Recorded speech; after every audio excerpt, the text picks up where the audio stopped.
अब देखो दूसरे मंत्र में भगवान क्या कह रहे हैं, यानी त्रीणी, ये जो प्रकृति है ना, इस प्रकृति की जो त्रीणी में ना 3 गुण हैं, सत्व रज तम, ये बृहंती व्रीहि वृद्धौ, इस संसार में, इस संसार के रूप बढ़ाते हैं तीनों गुण। मैं बताया ना, जब इसमें ईश्वर की शक्ति काम करती है ना प्रकृति में, जड़ प्रकृति में, तो विस्फोटक सा होता है और तीनों गुण जो सोए हुए थे एक्टिव हो जाते हैं। एक एक गुणों में अरबों खरबों नहीं, अनंत परमाणु, रजोगुण के परमाणु, तमोगुण के परमाणु, सतोगुण के परमाणु, तो ये उत्पन्न होते हैं। और ये शरीर, जैसे पानी का फार्मूला ना H2O, तो ये परमाणु रेशियो में डाल के परमेश्वर पानी बना देता है, H2O करके, H2SO4 करके, HCl करके, पता नहीं क्या क्या बनाता है, ठीक है ना। तो कैसे बनाता है, मतलब इसमें प्रकृति जो ढाल थी रजोगुण तमोगुण, उसमें और परमेश्वर की शक्ति ने, चेतन ने काम किया, और इतने परमाणु, अनंत परमाणु, उन परमाणुओं से जुड़ कर सूर्य चांद सितारे हवा पानी हमारे शरीर सब कुछ, उन परमाणुओं से भगवान ने अपनी शक्ति से, ही इज ऑलमाइटी, बन गया। तो तीनों गुणों से इस प्रकृति को धारण करने वाला। और चौथा है परमेश्वर वाचम वयुनक्ति, वेद वाणियों को जीव से जोड़ता है।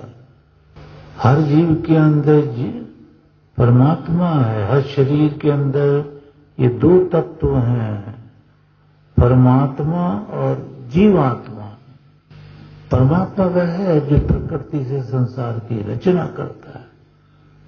ऐसा परमात्मा अब जो हम अपनी मर्जी से बनाकर पूछते हैं, शायद वो परमात्मा प्रकृति को भी नहीं जानता हो और प्रकृति में अपनी शक्ति देकर संसार की रचना करने में भी समर्थ नहीं है। क्योंकि परमेश्वर तो एक था, एक है, एक ही रहेगा। तो ये रचना हो जाती है। इससे जीव जो ऑलरेडी है, उसको शरीर दिया परमेश्वर ने, तो उस जीव आत्मा को जो शरीर धारण किए उसको इस वाणी से, वेद वाणी से जोड़ता है, वेद वाणी से जीव को जोड़ता है। लेकिन ऊपर कह दिया जो प्रकृति के गुणों में फंस गया जीव, उसका क्या करे, वो तो गया, भ्रष्ट हो गया। जो प्रकृति के गुणों को जीत लेता है तपस्या करके, वेद मार्ग पर चल के, वो तर जाता है। तो इसलिए विपश्चित जो ज्ञानी है पुरुष, उसको चाहिए कि तपसा एनम ब्रह्म विद्यात, तप के द्वारा इस ब्रह्म को जाने। तपसा एनम ब्रह्म विद्यात, शुद्धम तप है ना, वेद पहले सुनो, प्राणायाम करो, सारा वो आचार्य बताता, आचार्य के पास जाना चाहिए, क्योंकि ज्ञान दिए बिना ज्ञान नहीं होता। तो समझदार को यही चाहिए कि तपसा एनम ब्रह्म विद्यात यस्मिन एकम युज्यते, जिस परमात्मा में एकम युज्यते, एक वन, इसका प्रयोग होता है, इस संख्या का प्रयोग होता है। क्या बात कही, भगवान है, भगवान तो भगवान है कि परमेश्वर के लिए एक संख्या का प्रयोग करो कि परमेश्वर एक था, एक है, एक ही रहेगा। हमने इतने सारे परमेश्वर क्यों बना लिए?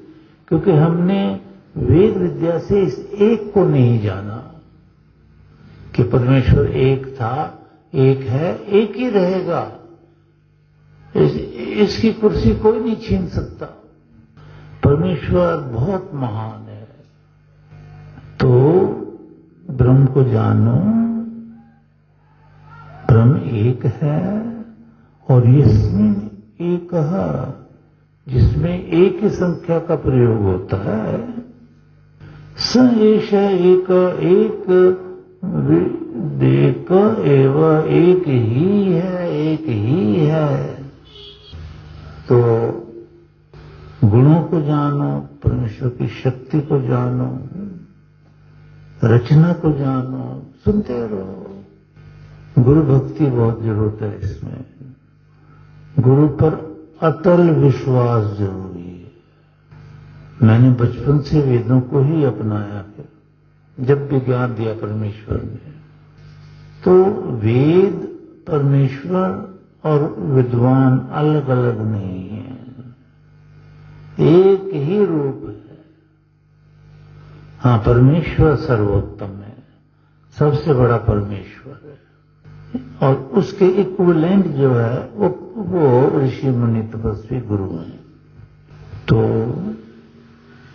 यहां से ये भी ज्ञान मिला, परमेश्वर एक है, बस एक का ही प्रयोग करो।